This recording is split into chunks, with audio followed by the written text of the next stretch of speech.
சகரியாவின் புஸ்தகம் அதனுடைய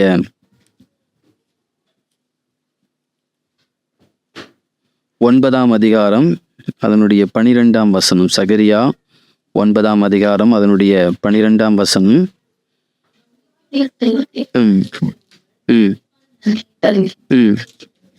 ஆமென்.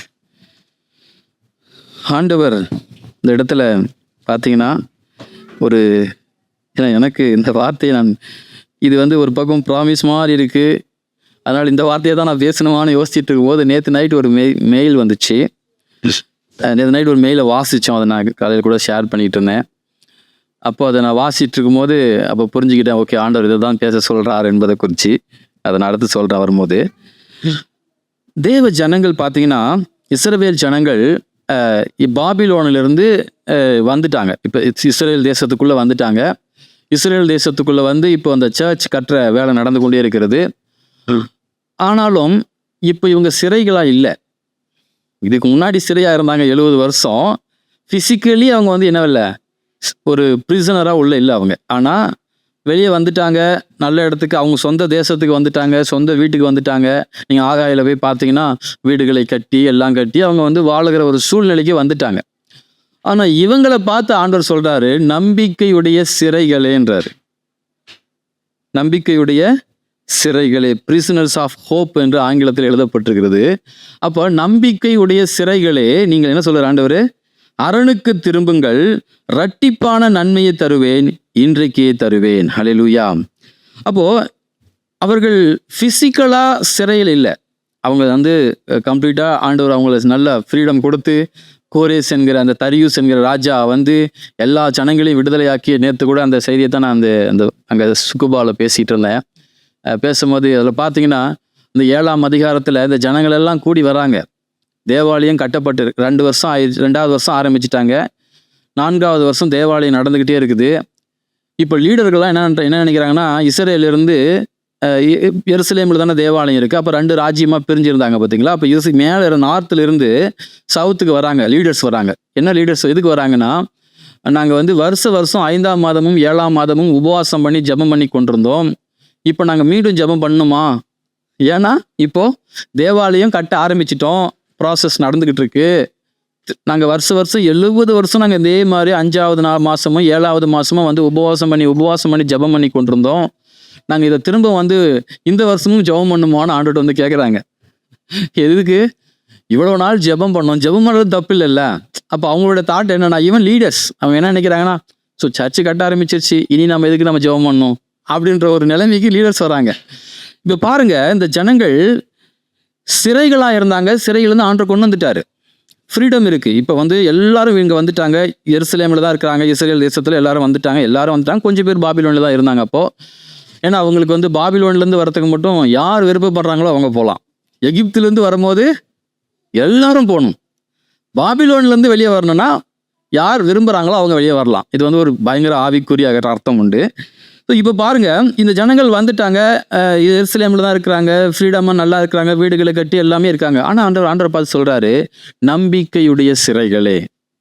அப்போ என்னன்னா, ஈவன்தோ அந்த ஜனங்கள் முழு சுதந்திரம் பெற்று அந்த இடத்துக்கு வந்திருந்தாலும் கூட, அந்த ஜனங்கள் ஸ்டில் ஸ்பிரிச்சுவலி அவங்க ஒரு பயத்தோடும் ஒரு நடுக்கத்தோடும், நான் முதல்ல சொன்ன பார்த்தீங்களா, ஒரு அன்சர்டனிட்டி, அதுக்கப்புறம் ஹோப்லெஸ்னஸ், இந்த மாதிரி காரியங்களோடு கூட அந்த ஜனங்கள் வாழ்ந்து கொண்டே இருக்கிறாங்க.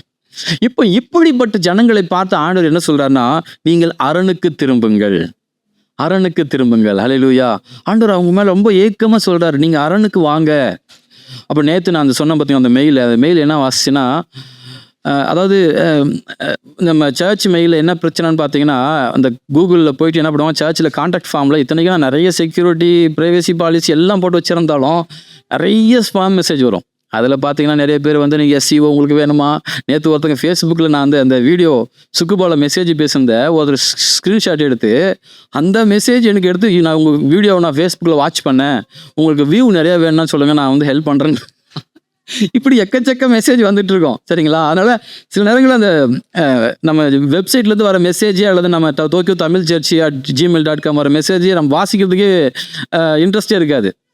ஆனால் நேற்று நான் என்ன செஞ்சேன், படுக்க போகும்போது வாசிக்கலாமேன்னு சொல்லிட்டு வாசிக்கலான்னு எடுக்கிற போது நிறைய தப்பான மெசேஜ், ஸ்பேம் மெசேஜ் எல்லாமே வந்துட்டு இருந்துச்சு. அடுத்ததாக நான் என்ன நினச்சேன், நான் சில நாள் அப்படி வரும்போது என்ன பண்ணிடுவேன், எல்லாத்தையும் கம்ப்ளீட்டாக செலக்ட் பண்ணி டெலிட் பண்ணிடுவேன்.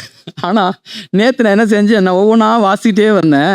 அப்போ ஒருத்தவங்களும் மெசேஜ் பண்ணியிருக்காங்க. அது வந்து ஒரு ஜாப்பனீஸ் கேர்ள் மெசேஜ் பண்ணியிருக்காங்க. அவங்க பேர் சொல்ல விரும்பலை. அவங்க அவங்க ஃப்ரெண்டு வந்து பிஹெச்டி ஸ்டடிக்காக வந்திருக்காங்க. ஒரு கிறிஸ்டியன் தான். ஆனால் அவங்க வந்து பிஹெச்டியே வந்து ஸ்டாப் பண்ணிட்டாங்களாம். அவ்வளோ டிப்ரெஷனுக்குள்ளே போயிருக்காங்க. பயங்கரமான ஒரு பிரச்சனை. அவரால் வந்து நிறைய விஷயங்களை ஹேண்டில் பண்ண முடியாமல் பல பிரச்சனைகளில் அவங்க போயிட்டுருக்காங்கன்னு சொல்லி எங்களுக்கு மெசேஜ் அனுப்பிச்சு, அவங்களோட நம்பர் உட்பட, மேக்ஸிமம் ஜாப்பனீஸ் அவ்வளோ நம்பர் தர மாட்டாங்க, அவங்க நம்பர் உட்பட எங்களுக்கு அனுப்பிச்சு இமெயில் எங்களுக்கு பண்ணியிருந்தாங்க. அப்போ நாங்கள் சொன்னோம், நாங்கள் அதுக்காக தான் இருக்கிறோம், எனி டைம் 24/7 எங்கே கூப்பிட்டாலும் நாங்கள் வரோம் அப்படின்னு சொல்லிட்டு அவங்களுக்கு நேற்று நைட்டு ஒரு ரிப்ளை பண்ணோம். அப்போ பாருங்கள், அவர் வந்து கிறிஸ்டியன் தானா, கிறிஸ்டியன் ஃபேமிலி, நல்ல ஒரு கிறிஸ்டியன் ஃபேமிலியில் பிறந்து வளர்ந்து எல்லாம் வந்திருக்கிறாரு. இங்கே படிக்க தான் வந்திருக்கிறாரு, படிச்சுக்கிட்டு இருக்கிறாரு. ஆனாலும் பாருங்கள், அவருக்குள்ள என்னன்னா ஒரு பயங்கரமான டிப்ரெஷன், படிப்பு விடத்தக்கதான ஒரு டிப்ரெஷன். அது என்னன்னு நமக்கு தெரியாது. அப்போது ஈவன் அப்போ நான் அந்த மெயிலை வாசிக்கும் போது தான் நான் யோசித்தேன், அப்போ தேவன் நம்மளோடு இடைபடுற வசனம் கரெக்டாக தான் இருக்குது, தேவன் இதைத்தான் பேச சொல்கிறான்னு நல்லா இன்னும் கொஞ்சம் ஆழமாக என்னால் புரிஞ்சிக்க முடிஞ்சிச்சு. அப்போ ஈவன் ஃபிசிக்கலி அவங்க வந்து சிறை கைதிகளாக இல்லை, ஆனால் ஸ்பிரிச்சுவலி அவங்க வந்து ஒரு பயத்தோடும் நடுக்கத்தோடும் ஒரு அன்சர்டினிட்டியோடும் ஒரு ஹோப்லெஸ்னஸோடும் அந்த ஜனங்கள் வாழ்ந்து கொண்டு இருக்கிறதே தேவன் பார்க்கிறார். அப்போதான் ஆண்டவர் சொல்கிறாரு, நீங்கள் அரணுக்கு வாங்க. அரண்னா நமக்கு எல்லாம் தெரியும், அவரே நமக்கு, நம்ம அடிக்கடி நான் சில சொல்லுவோம், அவரே தேவனே நமக்கு என்னது, அரண், கோட்டை, அடைக்கலம், துருகம், கேடகம், அரணான பட்டயம் சொல்லிட்டு பைபிள் ஏராளமான வார்த்தைகள் உண்டு. அரண் என்று சொன்னால் தேவன் தான். அப்போ ஆண்டவர் என்னடா, நீங்கள் எங்கிட்ட இன்னும் பக்கம் வாங்க, இன்னும் பக்கம் வாங்க. பக்கம் வரும்போது நான் என்ன செய்வேன், இரட்டிப்பான நன்மையை தருவேன்றாரு. ஹல்லேலூயா. ஹோப்லெஸ்னஸோடு இருக்காங்க அந்த மக்கள். இன்னைக்கு நிறைய நேரங்களில் நம்ம நினைப்போம், நம்ம வாழ்கிற அந்த வாழ்க்கையில் நிறைய பிரச்சனைகள், அன்சர்டினிட்டின்றது அன்னைக்கு மட்டும் கிடையாது, இன்னைக்கு அது அதிகமாக இன்க்ரீஸ் ஆகிட்டே போகுது இல்லைங்களா? இப்போ இருக்கிற நாட்களில் இன்னைக்கு வேலையில் இருக்கிறவங்க நாளைக்கு இருக்க முடியுமான்னு தெரியாது. இன்னைக்கு வந்து நல்லா இருக்கிறவங்க நாளைக்கு அப்படியே இருக்க முடியும். இத்தனையோ பிரச்சனைகள் நம்ம பார்க்குறோம். உதாரணமாக நல்ல ஒரு நிலைமையோடு குடும்பத்தை விட்டு வெளியே போயிருப்பாங்க. எங்கள் அப்பாலாம் பார்த்தீங்கன்னா, எங்கள் அப்பா வந்து எங்கள் அத்தையோட நிலத்துல கிணறு வெட்டிக்கிட்டு இருக்கிறாங்க. அப்போ எங்கள் அப்பா என்ன செஞ்சாருன்னா, எங்கள் அப்பா ஒரு ஃபார்மர், அவர் விவசாயியாக இருந்ததுனால சரி தங்கச்சியோட நிலத்துல கிணறு வெட்டுறாங்க, அதே ஊர் தான், சேம் வில்லேஜ். அப்போ எங்கள் அம்மா கிட்ட சொல்லிவிட்டு, நான் அப்போ சின்ன பையன், எனக்கு வந்து 2 வயசு, எங்கள் அம்மா கிட்ட சொல்லிவிட்டு நான் போய் தங்கச்சியுடைய கிணத்துல நிலறு வெட்டுறாங்க, நான் போய் பார்த்துட்டு வரேன் அப்படின்னு சொல்லிட்டு கொஞ்சம் காசையும் எடுத்துக்கிட்டு, ஏன்னா அதெல்லாம் அந்த சமயத்தில் தான் ஃபேமிலி சப்போர்ட் பண்ணுவாங்க. இப்போ எங்கள் கிராமத்தெல்லாம் நீங்கள் எப்படின்னு பார்த்தீங்கன்னா, சிட்டிஸில் அது அப்படி இருக்கான்னு தெரியல, ஃபேமிலியை பொறுத்தவரையும் இப்போ எங்கள் மாமா வீடு கட்டுறாருன்னு வச்சுக்கோங்களேன், எங்கள் அம்மா பணம் கொடுப்பாங்க. அது லோனு இதெல்லாம் கிடையாது, ஃப்ரீயாகவே கொடுப்பாங்க. அப்போ நாங்கள் ஒன்று செய்யும் போது அவங்க பணம் கொடுப்பாங்க. ஸோ இது ஃபேமிலி ஹெல்ப் பண்ணிப்பாங்க. ஏன்னா கடன் வாங்க வேண்டிய அவசியம் இருக்காது. ஏன்னா கிராம மக்கள்கிட்ட ரொம்ப பணம் இருக்காது, அவங்க வாழ்க்கைக்கு ஏற்ற பணம் தான் இருக்கும். அப்போ திடீர்னு ஒரு ப்ராஜெக்ட் பண்ணுறாங்க, ஒரு கிணறு வெட்டுறாங்க, அல்லது ஒரு வீடு கட்டுறாங்கன்னு வரும்போது அது அவங்களுக்கு பெரிய பட்ஜெட், அவங்களால பண்ண முடியாது. கிராமத்தில் வந்து லோன் போட்டுலாம் கட்ட மாட்டாங்க இல்லைங்களா? கிராமத்தை பொறுத்தவரைக்கும் லோன் போட்டுலாம் கட்ட மாட்டாங்க. அப்போ எங்கள் அப்பா வந்து கொஞ்சம் பணத்தை கொண்டு போய் கொடுத்துட்டு பார்த்துட்டு வரலான்னு போனவர் தான், உயிரோட வீட்டுக்கு திரும்பி வரவே இல்லை. ஸோ அதை பாருங்கள், இந்த மாதிரி விஷயங்கள் உலகத்தில் அதிகரிச்சுக்கிட்டே தான் இருக்குது. அது அன்னைக்கு மட்டும் இல்லை, நம்ம 21ஆம் நூற்றாண்டில் இவ்வளோ டெக்னாலஜி வந்தாலும், இவ்வளோ காரியங்கள் வந்தாலும், இவ்வளோ அட்வான்ஸ்மெண்ட் வந்தாலும் அந்த காரியங்கள் அதிகரித்து கொண்டே தான் இருக்க தவிர குறைவதற்கு வாய்ப்பே இல்லை. இங்கே நிறைய இடங்களில் நீங்கள் நிறைய சொல்லிக்கொண்டே போகலாம், அவ்வளோ காரியங்கள் இன்றைக்கி உலகத்தில் நடந்து கொண்டே தான் இருக்கிறது. ஆனால் ஆண்டவர் என்ன சொல்கிறாருன்னா பாருங்கள், அந்த இடத்துல அழகாக சொல்கிறாரு, நம்பிக்கையுடைய சிறைகளே. அப்போது அவங்க பிரிசனராக இருந்தாலும் நமக்குள்ள ஒரு ஹோப் இருக்குது. என்ன ஹோப்பு? என் தேவன் இருக்கிறார். ஹல்லேலூயா. நமக்குள்ள சில பிரச்சனைகள், நம்ம வந்து ஒரு பிரச்சனைகள் வழியாக நீங்கள் கூட கடந்து போகலாம், ஐ டோன்ட் நோ, எனக்கு தெரியாது. ஆனால் அந்த பிரச்சனைகள் வழியாக கடந்து போகலாம், சில தவறான காரியங்கள் வழியாக நமக்கு பிசாசு நம்மளை போய் தள்ளி விட்டுடலாம். ஆனால் நமக்குள்ள ஒரு நம்பிக்கை எப்போவுமே உண்டு. என்ன நம்பிக்கைனா, என் தேவன் இதை என்னை முற்றிலுமாக எனக்கு ஜெயம் கொடுப்பார். ஹல்லேலூயா. இந்த காரியத்திலிருந்து, இந்த பிரச்சனையிலிருந்து, இந்த மாதிரி நிலைமையிலிருந்து என் தேவன் என்னை தூக்கி எடுப்பார் என்கிற நம்பிக்கை நமக்கு மட்டும்தான் உண்டு, வேறு யாருக்கும் கிடையாது. நான் அடிக்கடி சாட்சி சொல்வேன். எங்கள் அம்மா வந்து பார்த்தீங்கன்னா சிறு வயசுலேருந்து நிறைய நாள் உட்காந்து அழுதுகிட்டே இருப்பாங்க. சின்ன வயசுல எங்கள் அப்பா இறந்துட்டார், கொஞ்ச நாள்ல எங்கள் தம்பியும் இறந்துட்டான். சில நாட்கள் எனக்கு எரிச்சல் ஆயிரும். நான் படிக்கிற ஒரு 6th 7th படிக்கிற அந்த ஸ்டேஜ்லாம் கூட உட்காந்து பெட்டில் படுத்திருப்பாங்க, அப்படியே அழுதுகிட்டே இருப்பாங்க. அவங்க சத்தமாக அழுவாங்க.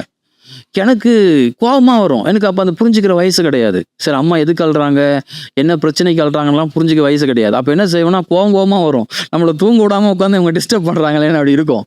அப்போது ஆனால் எங்கள் அம்மாவை பார்த்து நான் கேட்டேன்னு வச்சுக்கோங்களேன், உனக்கு நம்பிக்கை இருந்துச்சா, நீ அல்றல்ல, உனக்கு நம்பிக்கை இருக்கான்னு கேட்டா எங்க அம்மா நிச்சயமா சொல்ல மாட்டாங்க நம்பிக்கை இருக்குன்னு. ஆனா நமக்கு நம்பிக்கை உண்டு. ஹல்லேலூயா. அதான் நான் ஆகாரை குறிச்சு நம்ம ஒரு சம்பவத்தை நம்ம வாசிக்கிறோம். ஆகார் பாருங்க, ஆகார் போய் தன் பிள்ளைய ஒரு தூரமா வச்சுட்டு வந்து உட்காந்து அல்றா. எதுக்கு அல்றானா, she was not even calling God. அவ வந்து தேவனை கூப்பிடல. தேவனே எனக்கு வந்து உதவி செய்யலாம் ஆண்டவரை கூப்பிடல. அவ வந்து வெறுமனே தன் பிள்ளைய கொண்டு போய் ஒரு இடத்துல வச்சுட்டு she was literally crying. அவளுக்கு என்ன பண்றதுனே தெரியல. ஆனா தேவன் இறங்கி வராரு. இறங்கி வந்து சொல்றாரு, ஆகாரே ஏன் அழுகிறாய்? அந்த ஒரு தேவனை நாம் ஆராதிக்கிறோம். ஹல்லேலூயா. அந்த தேவன் தான் என்ன சொல்றாருன்னா, நீங்க அரணுக்கு வாங்க. அரண்னா அவர் தான், தேவன் தான் அரண். அவர் தான் நமக்கு அரண், அவர் தான் நமக்கு பாதுகாப்பு, அவர் தான் நமக்கு எல்லாமே. அப்போ அந்த அரணுக்கு வாங்க, இரட்டிப்பான நன்மையை தருவேன். அதுக்கு இன்னொரு வார்த்தை சொல்றாரு, இன்றைக்கே தருவேன். ஹல்லேலூயா. இன்றைக்கே தருவேன்றாரு. சில நேரங்களில் இன்றைக்குன்னா ரொம்ப நாள் ஆகிடும், சில நேரங்களில் இன்றைக்குன்னா இன்றைக்கு, அது அன்னைக்கே நடக்கும் இல்லைங்களா? சில நேரங்கள் அவர் சொல்வார் நான் செய்வேன் வர, சில நேரங்களில் பார்த்தீங்கன்னா ரொம்ப நாள் எடுக்கும். ஏன்னா அவருக்கு இன்றைக்குன்னா ஒரு நாள் 1000 வருஷம் போலவும், 1000 வருஷம் ஒரு நாளை போலவும் இருக்குன்னு பைபிள் சொல்லுது. அப்போது சில நாளைக்கு இன்றைக்குன்னு வரும்போது நமக்கு வந்து சில காரியங்கள் தாமதப்படும். ஏன்னா அதுக்கு ஆண்டவர் ஒரு திட்டம் வச்சுருப்பார், ஒரு காலம் வச்சுருப்பார், அந்த காலத்தை தான் நடக்கும். ஆனால் சில இடங்களில் இன்றைக்குன்னா இன்றைக்கு தான், அது அன்றைக்கே ஆண்டவரால் செய்ய முடியும். ஹல்லேலூயா, ஹல்லேலூயா. அப்போ தேவன் பாருங்க, நம்மை ஆண்டவர் அழைக்கிற ஒரு காரியம் என்னன்னா, அந்த இடத்துல அழகா ஆண்டவர் அவங்களை அழைக்கிறாரு. நீங்க இதுல போய் வாசினா அந்த 14ஆம் வசனம், 15ஆம் வசனம், 16, 17 அப்படியே ஆண்டவர் வாக்கு தத்தங்களால் அவங்களை அப்படியே பொழிகிறாரு. ஏன்னா அந்த ஜனங்கள் வந்து ரொம்ப பிரச்சனையோடு இருக்கிறாங்க. அங்கே பாருங்க, அது ரொம்ப எனக்கு வாசிக்க நான் உட்காந்து இந்த வாரம் ஃபுல்லாக நான் சகரியாக தான் வாசிட்டு இருந்தேன். அங்கே பாருங்க, அவர்கள் பட்சத்தில் கர்த்தர் காணப்படுவார், அவருடைய அம்பு மின்னலை போல புறப்படுமா. எப்படி மின்னல் பார்த்தீங்கன்னா, நீங்கள் மின்னல் எக்ஸ்பீரியன்ஸ் பண்ணியிருக்கீங்களான்னு தெரியல. கிராமத்தில் நான் ஒரு நாள் எங்கள் மாமாவுடைய வயலுக்கு பக்கம் கரும்பு வெட்டிக்கிட்டே இருக்காங்க. திடீர்னு ஒரு இடி அடித்த உடனே பார்த்தீங்கன்னா அங்கே ஒரு பெரிய மரம் இருந்துச்சு. அந்த மரம் அப்படியே ரெண்டாக பிளந்து அந்த பக்கம் நிறைய பேர் நடந்து போய்கிட்டு இருந்தாங்க. அவங்க கொஞ்சம் மிஸ் ஆகிருந்தால் அந்த இடியில் அவங்க பாதிக்கப்பட்டிருப்பாங்க. அவ்வளோ வேகமாக மின்னல் அங்கேருந்து பாஸ் ஆகி இங்கே வருது. அவ்வளோ வேகமாக யாராலும் சேட்டலைட் எதுவுமே கண்டுபிடிக்க முடியாது. அவர் ஆண்டவர் சொல்கிறாரு, அவருடைய அம்பு மின்னலை போல புறப்படும், கர்த்தராகிய ஆண்டவர் எக்காலம் ஊதி தென் திசை சுழல் காற்றுகளோடு நடந்து வருவார்.